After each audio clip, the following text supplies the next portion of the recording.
jiwa. Ya. Atau nafas. Jadi nafas itu di dalam Al-Quranul Karim maknanya banyak. Bisa bermakna diri dalam pengertian personality, bisa bermakna nafsu, bisa bermakna bernafas, macam-macam ya. Misalnya kalau ada hadis man nafasa, siapa yang meringankan, bisa maknanya ya. Tapi di ayat di sini kita mau melihat konsep kayak personality ya. Oke. Yang pertama namanya mutmainnah, hati yang tenang. Jadi kalau kita sederhanakan, apa yang membuat hati tidak tenang? Dunia. Ya. Apa yang membuat hati tenang? Akhirat atau Allah Subhanahu wa ta'ala. Karena sumber yang membuat kita tenang Allah. Kenapa Allah kau membuat tenang? Karena Allah tidak pernah berubah. Tapi peliknya dokter, kita nak cari ketenangan, kita cari dunia kan? Benar. Sama dengan harta bukan sumber kebahagiaan, tapi untuk bahagia kita butuh harta. Dia alat tapi bukan tujuan. Kira-kira begitulah. Karena tujuannya Allah Subhanahu wa ta'ala. Tapi pada titik tertentu ada orang yang meskipun tidak mencari dunia, tapi dia tetap berbahagia pada orang tertentu ya. Oke. Kenapa kita kok kalau menggantungkan kepada dunia tidak tenang? Karena dunia selalu berubah. Sifat dunia itu berubah ya. Sifat akhirat itu tetap, atau Allah itu tetap. Oke.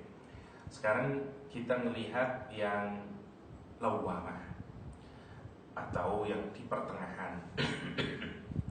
Lawamah dari kata lama yalumu. Lama yalumu. Jadi ini belum ya rohan. Nantilah yang rohan. Oke. Jadi lama yalumu. Lama yalumu ya. Artinya kalau orangnya laimun, misalnya laimun, pencela. Lama mencela. Mencela. Jadi kalau kita mencela seseorang, bukan menghina, mencela itu kayak ya mencela. Blaming. Nah, itu namanya lama. Don't blame ya. Fala talumu. Blaming itu lama ya lumu. Oke. Laim, orang yang mencela. Kalau dia mencela berkali-kali jadi lawam ya. Jadi dari laim ini, jadi perhatikan lama yalumu ini fi'il. Oke. Seperti rumus tadi, setiap fi'il maknanya temporer. Oke. Laim ini isim. Isim apa? Isim fa'il. The door. Ini the door. Oke. Ini melakukan blaming sekali kalau laim. Tapi kalau lawamun, dia melakukan berkali-kali karena ada tasdid ini. Oke, jadi dia sama sebenarnya. Jadi ini bentuk mubalaghah, bentuk superlatifnya ya, lawam. Oke. Nanti dijadikan kata sifat menjadi lawamah ya. An-nafs, karena nafas itu perempuan. An-nafas perempuan, makanya dikasih tak marbutoh, lawamah, karena nafas perempuan dalam bahasa Arab. Oke. Berarti lihat kalimatnya. Nafas itu diri, lawam itu isim, karena isim dia berarti terus menerus. Habis itu setelah itu dia dibikin superlatif lawam. Berarti ada jiwa yang terus menerus dia blaming herself. Dia terus nyalahin dirinya. Kira-kira kenapa dia menyalahkan dirinya? Kenapa dia blaming dirinya sendiri? Karena dia sadar kalau dia salah. Tetapi dia belum bisa menjadi baik. Jadi dia masih terus kenapa melakukan lagi, tapi dia belum bisa menjadi pribadi yang baik. Tobat, lakukan lagi, menyesal, melakukan lagi, nyesel, melakukan lagi, terus begitu. Jadi dia di batas antara amarah yang sudah pasti jelek, mutmainnah yang pasti baik. Kalau di pertengahan dia, jadi belum bisa jadi tumaninah karena sebentar maksiat lagi, blaming lagi, terus begitu, namanya lawamah. Nah, kapan cirinya orang itu hatinya lawamah? Di Al-Quranul Karim, lawamah itu diletakkan dalam bentuk sumpah oleh Allah Subhanahu wa ta'ala dalam surat Al-Qiyamah, ya. La uqsimu biyaumin qiyamah wa la uqsimu bin nafsil lawamah. Oke, mumpung saya ingat, nanti saya lupa lagi. Kembali ke Al-Fajr sedikit ya, biar saya tak lupa. Oke. Tadi Al-Fajr bicara tentang apa? Jiwa mutmainnah. Perhatikan. Wal fajr wa layalin ashr wa syafi wal watar. Fajar itu kira-kira mendekati subuh. Kalau kita mikir jiwa kita itu yang paling tenang saat kapan? Tergantung Ustaz, kalau banyak duit saya tenang. Tapi maksudnya itu menjadi ukuran kita ini jiwanya mutmainnah atau enggak. Orang soleh itu menemukan tranquility in his or her heart paling itu di masa subuh, di masa fajar, menjelang subuh atau subuh, karena dia bisa bangun dan itu masa di mana dia bisa berdoa dengan Allah SWT. Karena kita melepaskan diri dari dunia, jiwa kita menjadi tenang. Dan momentum itu adalah momentum yang paling membuat dia mendapatkan tranquility. Karena kan rumusnya tadi, semakin kita dekat sama Allah, semakin bahagia kita. Semakin kita jauh dari Allah, semakin tidak bahagia kita sebenarnya. Udahlah, meskipun mendekat ke harta, ujungnya nanti menderita orang. Karena tidak mendapatkan, karena jiwa kita itu gini, karena kedamaian itu letaknya di hati. Dan hati kita itu tidak matching sama dunia sebenarnya. Karena hati kita tidak datang dari, ruhani kita itu tidak datang dari dunia. Apa yang tidak datang dari dunia nggak bisa bahagia dengan yang ada di dunia. Karena konsepnya innalillah wa inna ilaihi raji'un. Apa yang datang dari dunia mendapatkan satisfaction dari yang ada di dunia. Our physical body dari dunia. Karena itu dia akan mendapatkan satisfaction dengan apa yang ada di dunia. Mata kita senang dengan apa yang di dunia. Tapi kalau mata kita tidak akan pernah bahagia melihat akhirat, kan tidak bisa melihat. Dia diciptakan hanya untuk di dunia. Oke. Rohani kita, roh kita tidak dari dunia. Karena itu dia tidak bisa dikasih makanan dari dunia dan dia merasa satisfied. No. Karena itu karena dia datang dari Allah, maka dia membutuhkan Allah Subhanahu wa ta'ala. Butuh Quran yang merupakan kalamullah dan dia akan satisfied. Kayak begitu sebenarnya rumus logikanya. Nah, sekarang jiwa tadi itu atau ruh, nah nanti kalau sudah terhubung gini ya konsepnya, ruh sama badan sama jasad, kalau sudah terhubung dari satu namanya nafas, namanya jadi diri, sudah konsepnya. Oke, Allah Subhanahu wa ta'ala menjelaskan ada nafsu yang disebut dengan lawamah, nafsu yang mencela, nafsu yang mencerca kepada dirinya sendiri karena dia belum bisa tumakna. Ukurannya kapan? Menarik, ukurannya adalah saat dia masih ingat akhirat. Kalau orang itu masih ingat akhirat, berarti kemungkinan meskipun dia belum menjadi mutmainnah, paling tidak dia lawamah. Kata Al-Quran, perhatikan sekarang ayatnya. Saya itu mau ngomong fajar, kenapa ke situ lagi? Sorry, watak saya kemana-mana. Kembali lagi ke sini, ke fajar. Nanti saya lupa soalnya. Oke. Jadi urutannya, square-nya itu kalau diperhatikan, fajar, tempat hati paling tenang.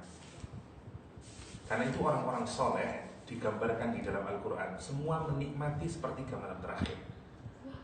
Jadi kalau kita ini kepingin menjadi bagian min ibadikas sholihin, sepertiga malam terakhir itu harus menjadi momen kita menikmati suasana dengan Allah Subhanahu wa ta'ala. Contoh misalnya, contoh orang yang ahli surga digambarkan dalam Al-Quran, kanu qalilan minal laili ma Ya, jauh. Malamnya tidak tidur terus dia. Dia bangun untuk sholat malam. Minimal sepertiga malam terakhir. Wabil asharihum yastaghfirun. Itu cirinya. Tatajafa junubuhum anil madaji'. Misalnya, lambung mereka jauh dari tempat tidur mereka kalau malam hari. Semua ciri-cirinya dari orang yang digambarkan Al-Quran sebagai orang yang dekat sama Allah, malam hari tidak tidur terus. Ada waktu di mana dia bangun. Kenapa? Karena kalau orang malam hari bangun, dia hampir melepaskan dari tuntutan duniawi.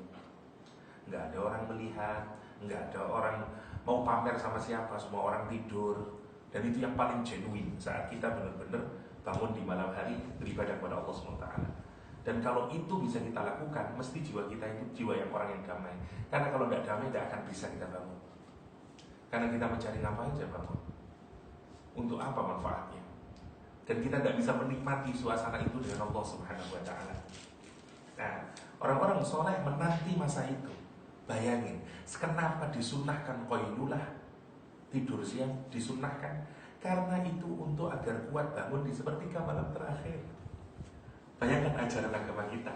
Itu kan berarti serius sepertiga malam terakhir itu sebenarnya. Sampai tidur di siang harinya menjadi sunnah, bukan gara-gara karena oke Ustaz, berarti saya boleh tidur siang hari dan malam hari sampai subuh. No, tidak menjadi sunnah qailulah kalau malamnya tidur sampai subuh. Enggak.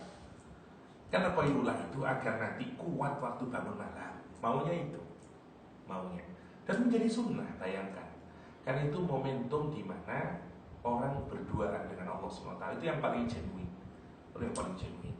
Allah mengurut kesannya wal fajar. Karena ujungnya ayat wal mutmainnah walayalin asyar, dan 10 malam. Tidak dijelaskan oleh Allah. Para ulama tafsir beda-beda. Ada yang menyatakan 10 malam terakhir bulan Ramadan. Kalau kita selain di bulan Ramadan, jiwa kita yang paling tenang di bulan Ramadan. Dari seluruh bulan Ramadan, 10 malam terakhir adalah jiwa yang paling tenang. Saya tidak tahu apakah di Malaysia atau di Indonesia sama. 10 malam terakhir justru yang paling tidak tenang. Karena ke mall, bikin kue dan mestinya 10 malam terakhir adalah jiwa kita yang paling tenang, paling merasa tranquil, senang, bahagia, karena kita semakin menikmati Al-Quranul Karim, beribadah kepada Allah SWT. Itu layalin asyar. Ada yang menghubungin dengan 10 bulan Dzulhijjah, masa-masa haji dari tanggal 1 sampai 10. Karena itu orang paling dekat sama Allah di hari-hari itu. Terutama bagi mereka yang melaksanakan haji, yang mulai tanggal 1, apalagi yang puasa. Memang karena itu ada juga yang menafsiri layalin asyar seperti gini, fajar itu, malam itu ibaratnya gelap ya. Gelap ini kemudian hilang gara-gara apa? Gara-gara ada cahaya yang membelahnya, namanya fajar. Ibaratnya dunia ini menjadi gelap. Begitu ada cahaya yang masuk menerobos kegelapan, mulailah dimulai babak baru kehidupan dan peradaban gara-gara ada fajar. Fajar apakah itu? Fajrul Islam, lahir Nabi Muhammad SAW. Mulai dia terang benderang kemudian ya. Terang benderang, apalagi Nabi sampai hidup dijelaskan sirojam muniro. Tapi lama-lama Nabi itu juga meninggal dunia. Sebagaimana malam yang pertama. Jadi Islam itu bergerak seperti bulan sabit. Malam ke-1 seperti apa? Nggak kelihatan mungkin, selerot kecil seperti bulan sabit. Terus makin bergerak, makin bergerak, makin bergerak. 10 hari itu sudah mulai sempurna, sudah mulai bulat. Seperti Islam itu pelan-pelan nanti sempurna. Kapan saat Nabi tampil di muka bumi ini? Islam sempurna seperti bulan purnama. Kemudian kelihatan semua sisi aspek Islam indah. Terutama kapan? Di masa Rasulullah SAW. Sampai berperang jadi indah. Nah, orang berperang aja bisa tertarik sama Islam. Bayangin kalau zamannya Nabi itu. Karena dia cahayanya seperti rembulan di waktu malam dan seperti matahari di siang hari. Tidak ada yang tidak tercover, semuanya dapat limpahan cahaya itu. Tapi diingat, pelan-pelan cahaya itu kembali lagi. Ya, habis tanggal 15 apa yang terjadi pada bulan? Dia mengecil, dan kita hidup di zaman akhir. Saat kapan? Cahayanya tinggal seperti bulan sabit. Orang banyak nyalahin Islam sekarang ini karena zaman makin gelap dan mestinya orang makin butuh sama cahaya. Kalau di tempat yang gelap, kebutuhan kita akan cahaya makin kuat. Dan itulah mengapa sebenarnya yang kita butuhkan hari ini adalah agama, spirituality. Makin gelap zaman akhir itu. Tetapi diingat, kita bukan orang yang optimis. Kenapa? Karena kalau sudah gelap gulita, fajar akan keluar lagi. Ya kan? Nanti somehow, tidak tahu kita tahu, nanti Fajrul Islam kembali lagi. Kapan itu? Apakah saat Imam Mahdi? Ustaz nggak tahu. Tapi memang kita berada di posisi bulan purnama sekarang ini. Ya. Oke. Walayalin asyar wasyaf'i wal watr. Ada yang menghubungkan syaf'i wal watr dengan tanggal genap sama ganjilnya tanggal 10 bulan Ramadan itu. Tanggal 1, tanggal 2, tanggal 3, malam 11, malam 12, malam 21, 22, 23, 24 sampai ke 30. Itu namanya syafa' genap, watr ganjil. Kalau dihubungkan dengan 10 terakhir bulan Ramadan.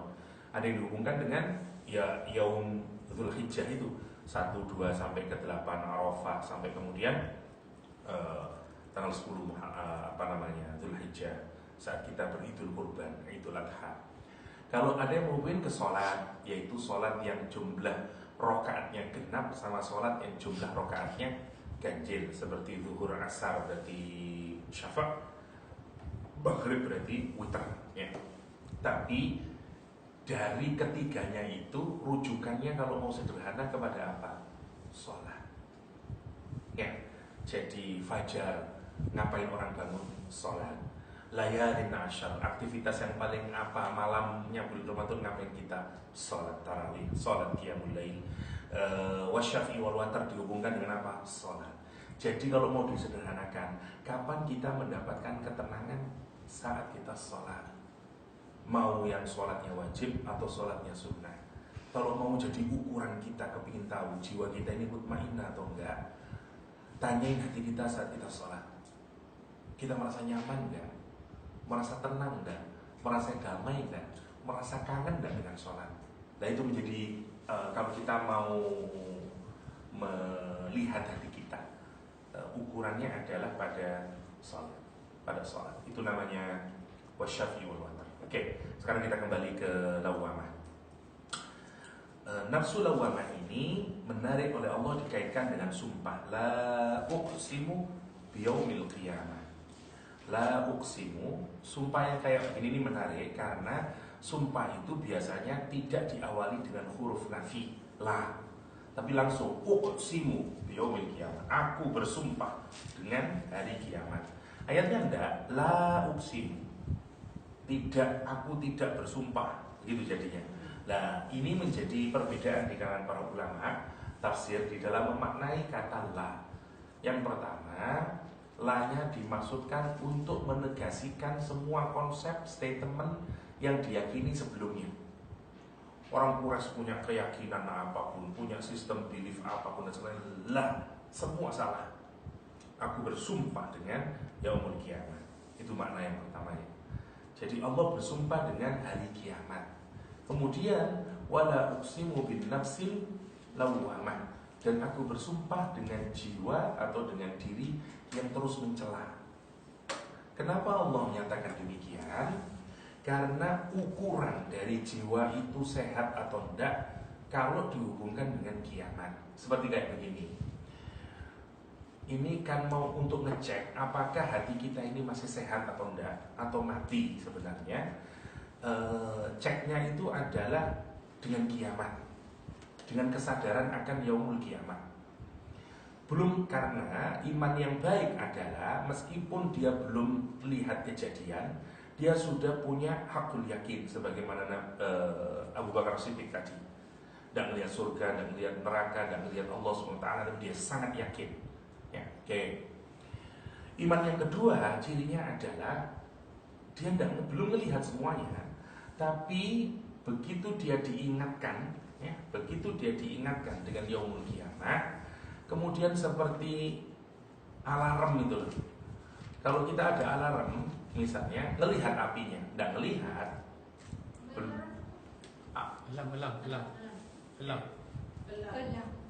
kelam, iya. Kalau orang besar punya alarm, ya, yang bunyi wih gitu loh kalau di gedung mau kebakaran, ya. Oke, sorry. Nah, jadi kalau kita ada di satu kamar, kemudian bunyi wih, kita nggak melihat apinya, tapi apa yang kita lakukan? Kita keluar dari kamar dan segala macamnya. Nah, kita ini kalau mau tahu cirinya hati yang lawamah adalah kalau diingatkan akan akhirat, terus ada perasaan kemudian kita menyalahkan diri kita. Kenapa sih saya kok begini, ya Allah, ingat akan akhirat. Namanya lawamah. Test case-nya adalah sama akhirat. Tapi kalau kita ingat akhirat apapun, gak ada gerakan apa-apa dalam hati, itu tandanya hatinya udah mati, sudah amarah bisu. Kalau hati yang mutmainnah, hatinya sudah sama Allah SWT. Maksudnya bukan bersama Allah, tapi ingatannya sama Allah, zikirnya sama Allah, dia tasbih, dia tahmid, dia tahlil, kayak begitu. Maksudnya hatinya orang itu selalu attach dengan Allah SWT. Oke, namanya mutmainnah. Kenapa dia bisa tumainah? Karena dia mengingat Allah SWT. Oke. Hati yang lawamah tidak ke Allah, masih ke yaumul kiamah. Tapi begitu dia diingatin yaumul kiamah, ingat neraka, ingat surga, dia ada perasaan kemudian mencela dirinya. Kalau berani-berani nanti opo kalau mendapat siksanya Allah, nanti bagaimana kalau saya dimarahin sama Allah, nanti bagaimana kalau saya masuk neraka dan segala macamnya. Itu berarti jiwanya lawamah. Yang kayak begitu itu belum kuat benar menggerakkan kita untuk beramal soleh. Namanya lawamah. Namanya lawamah. Sebagian ulama menyatakan lawamah itu bukan kategori pribadi, karena hatta orang mutmainnah kadang juga mengalami lawamah, orang yang amarah kadang mengalami lawamah. Karena itu terjadi dua perbedaan di kalangan tafsir. Ada yang menyatakan hati itu sebenarnya ada dua saja, yaitu amarah sama mutmainnah. Karena lawamah bisa dialami oleh orang yang mutmainnah, bisa dialami oleh orang yang amarah. Versi pertama. Versi kedua enggak, memang hati ada tiga. Ada yang lawamah, ada yang mutmainnah, ada yang amarah bisu. Wallahu a'lam. Ya, tapi kalau mau kita pakai kategori yang lebih mudah, ya lawamah memang di pertengahan. Orang habis amarah naik ke lawamah, habis itu ke mutmainnah. Kalau kita buka literatur Islam, banyak model-model hati itu nanti. Ada yang hati mulhimah lah, hati mardiyah dan segala macamnya. Tapi kita tidak dapat. Tapi saya lebih cocok itu bukan kategori hati, tapi lebih kepada sifatnya hati. Nanti di slide itu ada sekian banyak sifatnya hati, ya. Bagaimana sih hati itu? Tapi bukan personality kita, ya. Oke, itu yang lawamah. Kita lihat sekarang surat Ali Imran yang ayat ke-29. Untuk menguatkan pemaknaan kita tentang lawamah 29 dan 30 untuk melihat. In tukhfu ma fi sudurikum aw tubduhu ya'lamu Allah wa ya'lamu ma fis samawati wa ma fil ard wallahu ala kulli syai'in qadir. Yauma tajidu kullu nafsin ma 'amilat min khairin muhdara wa ma 'amilat min su'in tawaddu law anna bainaha wa bainahu amadan ba'ida wa yuhadzirukumullahu nafsah wallahu raufun bil ibad. Indah sekali ayat ini, ya. Kata Allah SWT, kul, katakan Muhammad, in tukhfu, jika kamu menyembunyikan, ya, sama kayak di surat Kursi, ya. In tubdu ma fi anfusikum aw tukhfuhu yuhasibukum bihillah. Mirip kalimatnya. Kata Allah SWT, in tukhfu, jika kamu merahasiakan, tidak menzohirkan. Ma fi sudurikum, apa saja, namanya mama usul, anything yang ada di dalam dada kita ini, kata Allah SWT, hati kita, autubeduhu, atau kita mengekspresikan, berarti keluar, memperlihatkan, ya, atau autubeduhu, ya'lamullah, Allah tahu semuanya. Hati kita ini mau di translate into action atau hanya menjadi ada dalam hati, tetap Allah tahu. Wa ya'lamu ma fis samawati wa ma fil ardh, dan Allah tahu apa yang ada di bumi dan apa yang ada di langit. Wallahu ala kulli syai'in qadir. Wallahu ala kulli syai'in qadir. Dan Allah atas segala sesuatu Maha Kuasa. Oke. Habis itu Allah menyatakan yauma tajidu, pada hari mereka mendapati, menemukan, kullu nafsin, setiap diri. Nanti di hari kiamat setiap orang mendapati apa? Ma'amilat, apa saja yang dia amalkan, muhdara, min khairin, dari kebaikannya, muhdara, hadir, present. Kita diskusikan dulu kata muhdara, menarik. Kata muhdara dari kata hadara, ya. Dari kata hadara, atau kita tahu hadir, ya, hadara. Hadara sebenarnya ide awalnya itu begini, kalau ada air yang berada di satu tempat, ya, sehingga orang-orang berdiam di situ, tidak mau pindah lagi, karena orang Arab itu nomaden orangnya. Once dia mendapatkan air, entah itu lake, entah itu oase atau apapun, dia akan tinggal di situ untuk waktu yang lama. Nah, namanya disebut dengan hadara. Dia hadir, dia terus akan berada di situ. Namanya hadara. Oke? Yang pertama. Jadi idenya adalah orang yang tinggal lama di situ, dengan air itu. Oke? Kalau lama, maka kemudian dia membentuk, karena itu peradaban di dalam Islam disebut dengan hadarah, ya. Seperti Pak siapa dulu yang tamadun, ya, bukan hadarah, yang Perdana Menteri dulu, Abdullah Badawi, ya.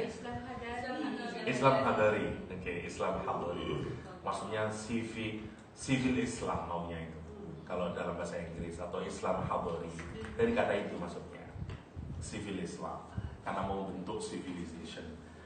Idenya adalah karena ada air, orang stay di situ, karena stay lama di situ bentuk culture, akhirnya bentuk civilization atau hadarah. Ada dua untuk peradaban itu. Kalau peradabannya itu sifatnya norm, ide, gagasan, welsanjung, namanya hadarah. Kalau peradaban itu material, immaterial culture itu hadarah.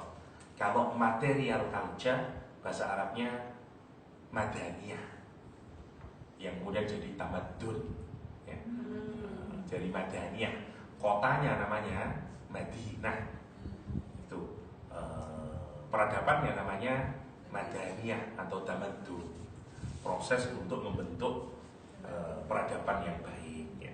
Tapi secara material sebenarnya kalau tamadun. Ada dua perbedaan itu, hadarah sama madaniyah. Oke. Jadi idenya adalah nanti kita ini akan diikutin terus, kemanapun dia akan ikut terus. Itu namanya muhdara. Jadi begitu nanti kita ini dibangkitkan dari alam kubur, semua amal baik yang kita lakukan itu akan ngikutin kita, seperti orang yang tinggal bersama air itu, kemanapun. Sekarang gini, kalau kita ini exam, satu math, yang satu biology. Yang biology kita sangat yakin dapat 100, okay? Distinction kita dapatnya. Sementara yang math kita tahu, karena kita tidak bisa menjawabnya, ini mesti fail. mungkin dapat nggak tahu lah 0.0. Oke, begitu kita dapat penilaian yang biologi, kita senang dan kemanapun kita bawa ada rasa bangga, bahkan kita mau nunjukin sama orang. Oke. Tapi kalau kita dapat jelek, ada perasaan apa? Kita sendiri tidak mau buka, langsung dimasukin kita, apalagi orang lain. Kita malu untuk melihat orang lain. Lihat kata Al-Quran Al-Karim, setiap kita itu nanti begitu yauma tajidu kullu nafsin, hari itu semua orang akan mendapati amal baiknya, terus ngikutin dia. Maka bagi orang yang amalnya baik, senang tadi, senang. Dan disitulah tempatnya show off. Jadi orang di dunia, orang soleh di dunia itu tidak mau show off. Tapi waktu nanti di akhirat, dia adalah tempat kita show off. Dan diperkenankan show off. Kita bangga itu dan nunjukin, yes, I did it. Ya, kata Dora the Explorer. Ya. Dia senang karena mendapatkan. Dia senang. Okay? Itu yang digambarkan kalau di ayat yang lain Allah menggambarkan dengan menyatakan umuqra'u kitabiyah. Hey, kamu, lu ini rapor saya, ini raport saya, ini nilai exam saya. Umuqra'u, hey kamu, itu maksudnya kamu. Iqra'u, bacalah, please read kitabiyah, my kitab. Dan ngomongnya kitabiyah, bukan kitabi, mestinya kitabi. Read my book, my report book. Tapi dia bilang my report book karena dia seakan-akan kalau kita senang, bacaan ini punya saya ini. Kalau kita ini senang, itu kita exaggerating sebenarnya. Mobil aja apa? Mobilku ini. Gitu kalau orang kita ngomongnya. Orang Arab itu menggambarkan begitu. Quran itu menggambarkan itu kegembiraannya. Kitabiyah. Ya apa ya? Biar masuk di logika bahasa kita. Seperti kayak kita gembira itu loh. Kita bilang anak kita yang sukses, terus ada tetangga kita bilang, siapa yang keterima di UGM itu? Anaknya sampean. Iya, anakku itu, anak saya itu. Itu maksudnya. Ada prize, ada kayak begitu. Nah, caranya kalau dalam bahasa Arab dikasih hak itu kitabiyah. Dan bisa diartikan karena itu tes bahasanya gitu. Tapi itu ekspresi kegembiraan. Dan orang-orang dipanggil, ya boleh show off, halal show off nanti. Karena dia menyimpan lama di dunia, dia tidak mau show off di dunia. Seperti malam dia bangun, no one see, oke, dia berdua sama Allah. Begitu dia akan meledak, dia hore, gimana sih? Kenapa? Sementara yang lain kita yang nggak sukses, itu gambarnya Al-Quran. Nah, muhdara itu begitu maknanya. Yang tak sukses itu dikejari tak? Dia dikejar terus bersama terus. Karena itu sejak awal, perhatikan ya, sejak awal salah satu dosa artinya apa? Salah satu dosa dalam bahasa Arab apa bahasa Arabnya? Isim, apalagi selain isim? Dzambun, oke. Dzambun dari kata danabun. Apa danab? Ekor. Ya. Jadi kalau ada hewan, ekornya itu danab. Ya, danab. Ajbud danab, tulang ekor. Bagian yang paling belakang sendiri. Saya tanya, kalau ada hewan punya ekor, hewannya ke kanan, ekornya ikut nggak? Ekornya ikut terus kemana-mana nih. Something in ugly itu ikut terus nih ya. Kenapa dosa disebut dengan dzambun? Karena maunya dosa itu akan ngikutin kamu terus. Something ugly itu, dan kita nggak suka itu. Dan Allah menggambarkan kenapa dia disebut tulang ekor, karena dia yang paling dekat dengan bagian yang terburuk dari kita, ya, dari dubur kita, dan dia akan ngikut kita terus kayak begitu. Namanya dzambun. Sebenarnya dari awal kita sudah diingatin itu sebenarnya. Dzambun. Dan ada lagi yang lebih jelek lagi, namanya su. Su dari kata sau. Sau itu kalau ada binatang yang sudah mati dan keluar ulat-ulatnya itu, belatung-belatungnya, dan semua orang, ya, tanda suka, namanya sau. Nanti dalam Islam itu orang yang tidak pakaian itu juga disebut sau. Menarik ya. Di ilmu yang lain, ya misalnya di sebagian aliran dalam psikologi atau sosiologi percaya we were born, jadi orang mencelebrate dan menyatakan bahwa memang kita ini lahir awalnya itu bugil atau nude. Nudity itu adalah bagian natural dari manusia. Justru pakaian itu something yang dimasukkan ke dalam diri kita, bagian dari culture. Karena itu bahkan ada kelompok ya, nude community, yang karena bagi dia itu yang unnatural. We naturally born tidak pakai pakaian. Karena itu jangan malu dengan itu dan segala macamnya. Karena kita merasa begitu. Islam tidak nanti. Justru kita ini Al-Quran menggambarkan itu seperti binatang yang keluar itu, sehingga itu harus ditutup. Setan fungsinya nanti membuka itu. Masya Allah, yang indahnya Al-Quran. Liub dia sawatihima. Maunya kita membuka. Setan itu tujuannya, salah satu program setan yang digambarkan nanti dalam Al-Quran, besok insya Allah kita bicara itu, adalah membuka borok kita itu. Quran bahkan menggunakan istilah yang buruk untuk nudity. Sekarang renungkan, ada berapa triliun proyek untuk membuat aurat kita terbuka. Masya Allah kalau kita pikirkan itu, mulai industri film, semuanya semua itu diarahkan pokoknya bagaimana. Kenapa? Karena jatuhnya bapak ibu kita dulu adalah begitu dia memakan buah khuldi, hilang pakaiannya dan menjadi malu kita. Kenapa? Karena setan itu marah sama Nabi Adam, karena Nabi Adam mendapatkan kemuliaan dan dia kepingin menghinakan manusia. Dan kapan kita menjadi terhina? Kalau kita tidak berpakaian. Tapi hebatnya setan sekarang dibanding hebatnya setan zaman Nabi Adam. Kalau Nabi Adam tidak pakaian, malu Nabi Adam. Orang sekarang tidak pakaian malah prestasi. Jadi setannya sudah, kerjaan saya lebih ringan lagi zaman sekarang. Kira-kira begitu, Masya Allah kalau kita pikirkan. Padahal itu sebenarnya proyeknya setan yang menghantui pikiran kita, bahwa membuka aurat itu fine, you look more beautiful. Itu caranya setan.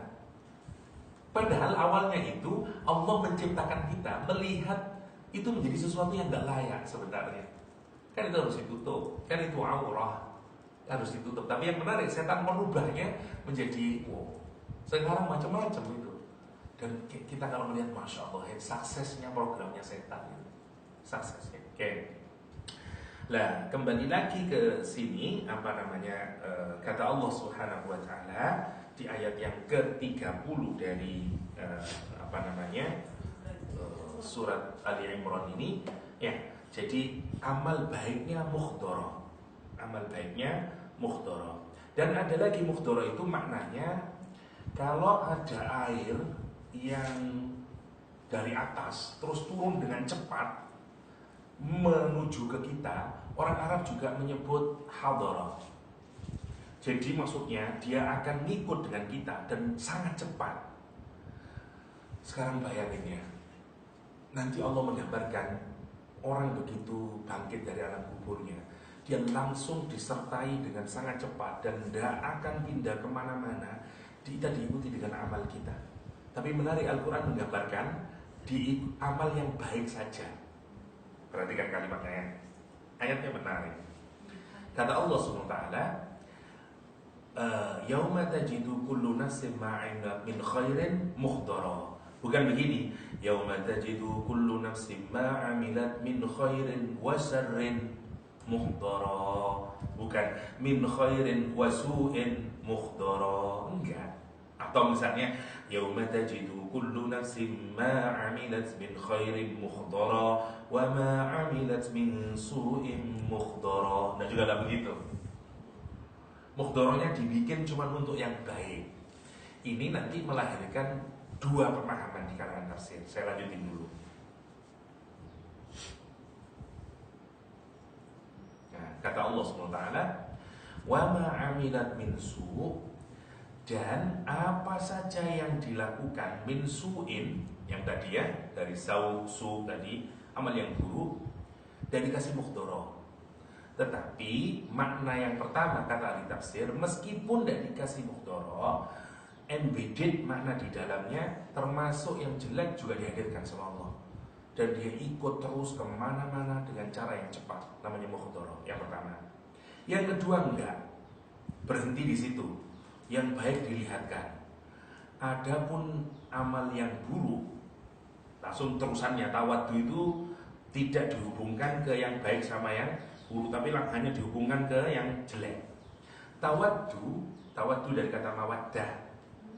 Kalau orang cinta banget, dan cintanya tidak hanya abstrak tapi diwujudkan konkret, namanya mawaddah. Jadi mawaddah itu harus konkret. Kalau mahabbah tidak konkret. Karena itu ada mahabbah, ada mawaddah, ada sakinah ya. Jadi kalau ada orang bilang mawaddah, semoga sakinah dan mawaddah. Kalau lagi saya cinta sama cinta yang mana mas? Mahabbah atau mawaddah? Kalau mawaddah mana duitnya? Karena mawaddah itu harus ada bukti. Kalau mawaddah dari kata madah. Apa madah itu? Materi. Iya. Madatun, materi. Jadi mawaddah, cinta yang harus diwujudkan, tidak abstrak. Kalau you cinta, lamar saya, nikahin saya. Kalau you cuma I love, that's mahabbah, not mawaddah. Mawaddah konkret, itu maksudnya. Nah, orang ini lihat Al-Quran menggambarkan bukan tuhibbu, tapi tawaddu. Dia sangat cinta dan keinginannya itu kepingin happen, kepingin terjadi, bukan sekedar wishful thinking. Ya, dia kepingin, keinginannya materialize. Ya, keinginannya kemudian menjadi sesuatu. Itu kalau kita itu sangat kepingin kan begitu lah. Kalau orang itu belum kepingin, belum sangat, cuma mahabbah. Saya cinta, udahlah dinikahin. Bentar lah, saya mikir, itu belum kuat sebenarnya. Orang kalau sudah kuat bener, dia tidak bisa, saya harus menikahimu. Nah, namanya mawaddah. Itu bedanya antara tuhibbu sama tawaddu. Tawaddu di atas, lebih hebat lagi tawaddu itu. Karena itu sifat Allah, namanya al-wadud. Allah itu nyintai kita, duduk, saya cinta sama kamu, bukan gitu dong. Ngerawat kita, ngasih udara sama kita, ngasih ayah ibu sama kita, ngasih rezeki sama kita, ngasih semuanya. Itu namanya al-wadud. Al-wadud. Ya. Oke. Tawaddu, mereka sangat cinta, sangat kepingin. Lau, seandainya tidak dipakai lau. Apa dulu kalau lau? Tak akan berlaku. Tak akan berlaku. Good. Jadi, kejadian yang akan terjadi di masa yang akan datang, tapi tidak akan pernah terjadi, nggak akan pernah berlaku. Lau, dia cuman wishing aja, kepingin banget. Kapan? Lau anna bainaha wa bainahu. Kalau antara dia hanya kemana yang pertama? Ke nafas. Karena nafas perempuan, ya. Yauma tajidu kullu nafsin, antara dia, dirinya orang ini, dengan apa? Wa bainahu, dan dengan amal buruk yang meskipun cuma satu saja. Nanti orang di akhirat itu, ini orangnya kan diikutin terus ini, mukhdharah, ngikut aja terus. Jangankan yang banyak dari maksiat, satu aja maksiat kita lakukan, nanti di akhirat dihadirkan sama Allah maksiatnya. You dulu ngintip, you dulu steering, segala macamnya. You dulu lying, satu aja. Dia ngikutin ini, dan dia kepingin apa? Dia kepingin, kata dia, lau anna baina, kalau saja antaraku dengan antara amal buruk yang aku lakukan sekali itu, amadan itu waktu yang sangat panjang. Itu namanya amad. Amadan ba'ida, yang ba'id, yang jauh. Ini orang kalau bilang, kalau bisa ada jarak yang long distance lah antara aku sama itu, malu aku. Sama lah kalau kita punya keburukan, kita tutupin, tapi nanti tidak bisa kita tutupin. Dan itu kelihatan, satu amal maksiat kita lakukan, kita malunya itu Masya Allah. Dan kita kepingin Allah itu menggambarkan bagaimana, yang mau digambarkan suasana apa ini sebenarnya sih? Suasana hatinya orang itu, penyesalannya orang itu di akhirat, deritanya orang melakukan perbuatan maksiat. Siapa bilang orang maksiat bahagia itu? Tidak bahagia dia. Kalaupun dia tutupi di dunia, sebenarnya saat dia melakukan maksiat dia sedih karena dia mencederai rohaninya. Tapi dia tekan itu, it's nothing, it's okay, it's human, you are human. Oke lah, dipendam. Tapi sebenarnya nanti muncul dalam, tidak semuanya lah. Tidak bisa tidur, gelisah. Karena sebenarnya kesalahannya adalah pada bermaksiat kepada Allah. Karena hati kita itu nempel sama Allah. Sebenarnya cinta sama Allah SWT. Once kita mencederai hubungan kita dengan Allah SWT, gelisah hati itu. Tapi kita berusaha bikin mekanisme yang bagaimana lah, oke lah, take it easy bro. Oke. You still young, it's okay. Let it be, oke lah, tenang. Pelan-pelan.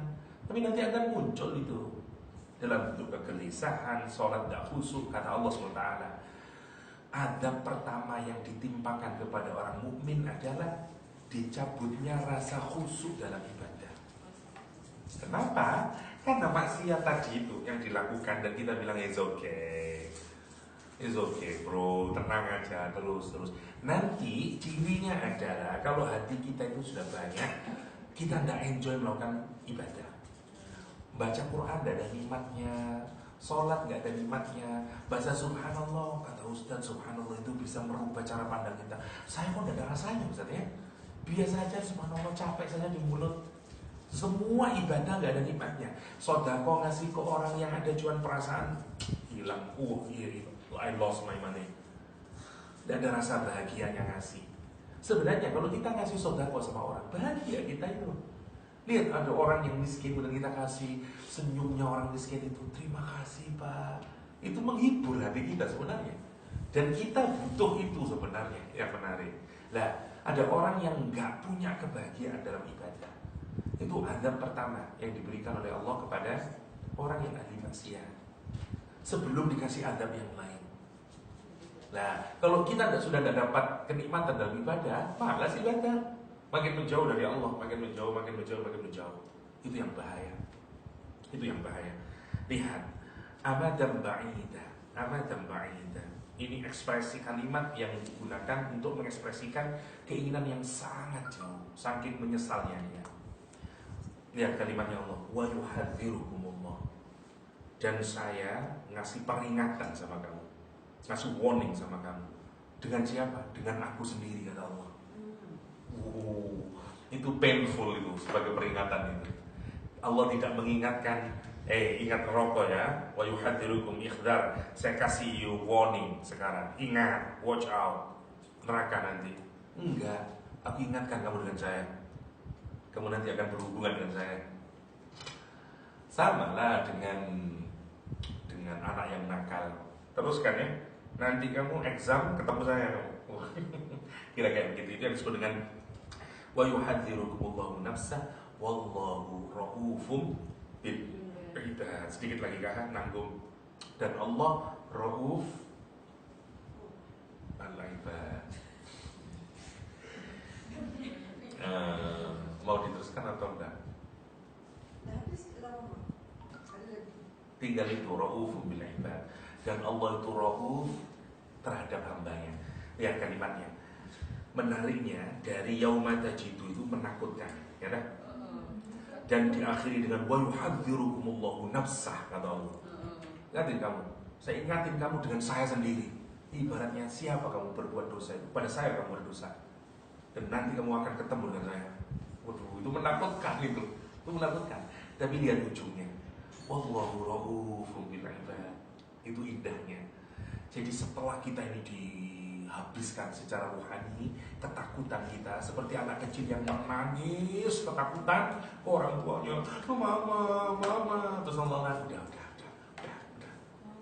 jangan diulangi ya, kayak gitu. Allah itu ngasih kalimat terakhirnya dengan kalimat yang indah. Wallahu ra'ufun bil ibad. Allah itu ra'uf. Ra'uf itu juga cinta juga. Cinta itu dalam Islam banyak. Ra'uf juga cinta, cuman bedanya begini ra'uf itu. Di dalam kata ra'uf ada 3 makna. Yang pertama, ra'uf itu artinya ya sayang lah, atau ya cinta, sayang, yang pertama. Yang kedua, gentleness, softness. Yang terakhir maknanya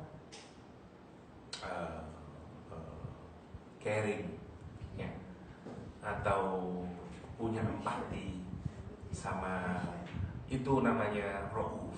Jadi kalau 3 itu kumpul jadi satu, itulah namanya ra'uf.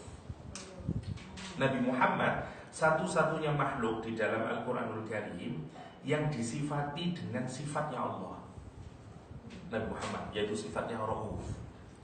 Laqad ja'akum rasulun min anfusikum azizun 'alaihi ma 'anittum harisun bil mu'minina ra'uf. 2 sifat itu sebenarnya hanya dimiliki oleh Allah, Ra'uf sama Rahim. Tapi 2 sifat itu Quran menyamakan sifatnya Nabi Muhammad. Jadi sifatnya Allah, Ra'uf sama Rahim, itu dilekatkan kepada Nabi Muhammad. Meskipun tetapnya Ra'ufnya Nabi Muhammad masih jauh berbeda dengan Ra'ufnya Allah. Rahimnya Nabi Muhammad jauh berbeda dengan Rahimnya Allah SWT. Tetapi karena Quran yang menyatakan Nabi Muhammad itu Ra'uf sama Rahim, jangan ditanya Ra'uf Rahimnya Nabi Muhammad.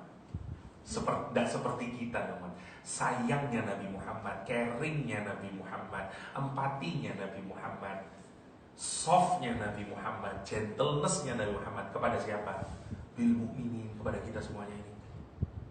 Jadi kalau mau tanya, gimana cintanya orang tua kita dengan Nabi Muhammad kepada kita? Nggak ada apa-apanya orang tua kita sama Nabi Muhammad. Apakah Nabi Muhammad itu soft sama kita? Lebih soft mana dari orang tua kita? Nggak ada apa-apanya orang tua kita. Kenapa? Karena Nabi Muhammad dilukiskan di dalam Al-Quran kepada orang beriman, wataknya Ra'ufun Rahim. Ra'ufun Rahim.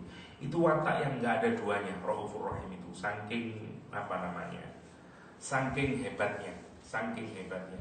Jadi satu terakhir ini ya.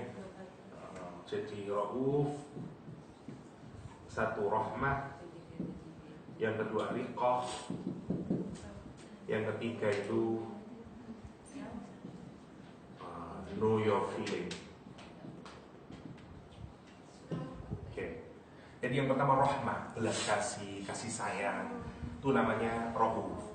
Yang udah riqah itu raqaiq, lembut hati, soft. Kalau orang udah masalah, udah, it's okay, itu namanya riqah. Abu Bakar itu orangnya dijuluki dengan raqiq, karena hatinya lembut. Abu Bakar itu saat disuruh menjadi imam sholat, kata Aisyah, jangan Abu Bakar, jangan ayah saya. Kenapa? Ayah saya itu kalau baca Quran nanti sedikit dia nangis sudah. Kalau nangis tidak kedengeran jamaah, dia nangis terus. Dia sangat soft hatinya. Lah Aisyah melukiskan hatinya Abu Bakar dengan kata ini, raqiq, riqah. Nah, Allah itu kayak begitu sama kita. Bayangin ya Allah. Terus kok bisa berhadapan dengan zat yang kayak begitu itu, yang ngasih rahmah, kasih sayang, yang gentle and very soft kepada kita, dan yang tahu our feeling. Kalau kita susah, kalau kita caring sama Allah, kok bisa kita bermaksiat? Kok kita melawannya? Ibaratnya kalau kita punya orang tua yang Masya Allah sayangnya sama kita, yang know our feeling ya, yang dia itu soft sama kita, terus kita ini berbuat jahat kepada orang tua. Coba bayangkan, how stupid, how dumb we are ya. Masya Allah, udah pikirin itu. Ya Allah, keterlaluan saya ini ya Allah. Kenapa saya bisa bermaksiat? Karena itu kemudian kita mencela diri kita. Lah kapan kalau kita ingat akhirat? Itu yang disebut dengan lawwam. Sadarkan itu. Kalau misalnya kita ini sedang malas ibadah, hafalin ayat yang kayak begini ini, dibaca pelan-pelan, nangis. Percaya sama saya. Malam-malam sholat sendirian, yauma tajidu kullu min khairin muhdara. Diulang lagi, yauma tajidu kullu nafsin, dibayangin. Nangis kita, muhdara, lah nangis terus dulu. Wa ma amilat min su'in tajidu tawaddu law anna bainaha wa bainahu amadan ba'ida. Diulang lagi, tawaddu law anna bainaha, direnungkan, kepingin ya Allah antara saya dan maksiat itu jauhkan sejauh-jauhnya ya Allah. Wallahu raufum bil ibad. Nangis kita. Dan itu yang membuat tazkiyah, hati plong, berubah, konsep kita berubah. Itu maksudnya. Itu indahnya Al-Quran Karim. Itu yang disebut dengan apa namanya, Quranic healing, ya. Atau Quranic terapi biasanya ke anak, ya. Maksudnya itu dia bisa menjadi merubah kita kemudian. Nanti berubahnya kelihatan karena konsepnya udah berubah. Nanti berubah dia, tidak suka lagi maksiat dia. Kelihatan dari amalnya kemudian. Dekat nikmat begitu itu nanti sama Allah. Kita merasakan ya Allah.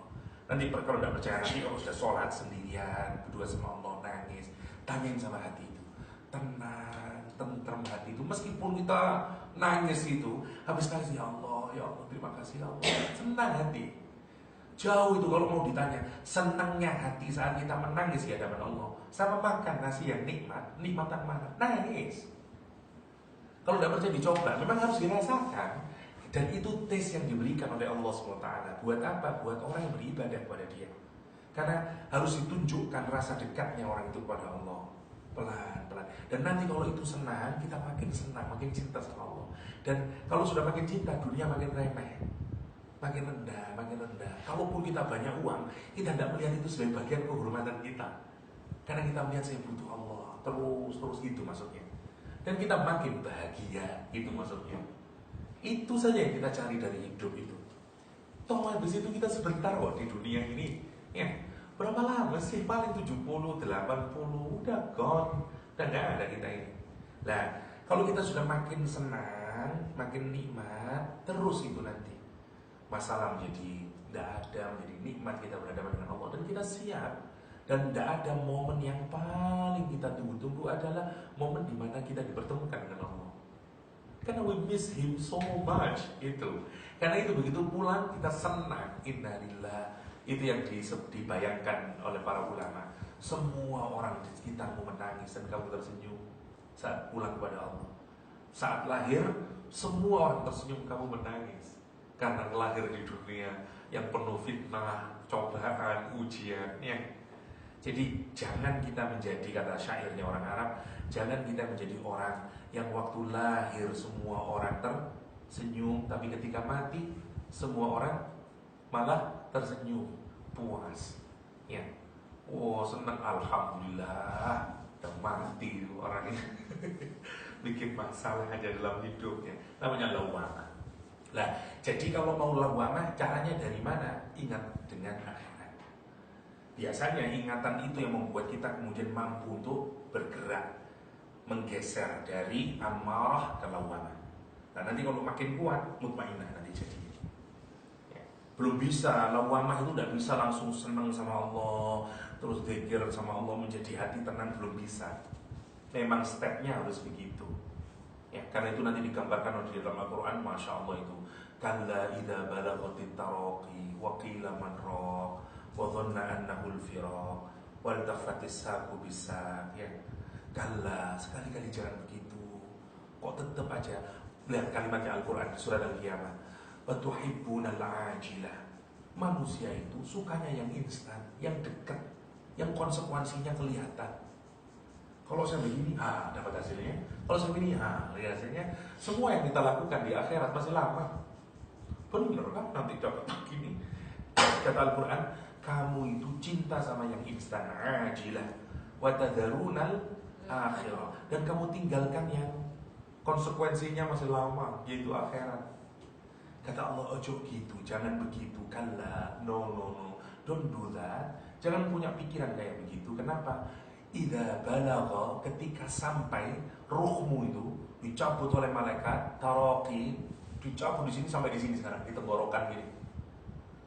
Ruhnya mau mati, orangnya mau mati, ditarik ke sini sekarang ruhnya. Kalla idza balaghatit taraqi Waqila, dan kemudian dikatakan manrok, siapa yang bisa meruqyah, siapa yang bisa menyembuhkan. Kalau sudah roh kita dicabut oleh malaikat sampai di sini, tinggal sedikit lagi mati kita. Kalau sudah di sini, mau dokter alumni Harvard sekalipun nggak bisa saat sakaratul maut. Nah itu yang kemudian membuat kita lawamah. Kan itu Allah ngingatin, aku sumpah dengan jiwa yang mencerca dirimu sendiri. Kalau sudah di sini, wa dhanna annahul firaq, dan yang merasakan sudah yakin, saya mau mati ini sudah.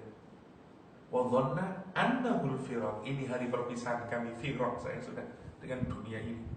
Wal tafatis saqu bisaq, masya Allah. Kita diingatkan di surat Al-Qiyamah dengan jiwa yang lawamah. Nah, jiwa lawamah itu. Jadi musuh terbesar, karena itu kata para ulama, musuh terbesar kita itu sesungguhnya adalah kecintaan kepada dunia. Sekali lagi, bukan dunianya yang jelek ya, hubbud dunia. Love kita itu sama Allah. Love kita yang sama dunia itu yang jelek. Hubbul jah, cinta sama jabatan, wariasa, sama status, itu yang jelek. Yang dunianya bagus, karena dia alat untuk mendapatkan ridhonya Allah Subhanahu wa ta'ala. Tapi kalau itu kemudian kita cintai melebihi cinta kita kepada Allah, itu yang menjadikan kita tidak mendapatkan tumaninah. Kira-kira itu. Silakan kalau ada pertanyaan sebelum Ar-Ra'd dan surat Yusuf, Ammar bisu. Sudah tak ada.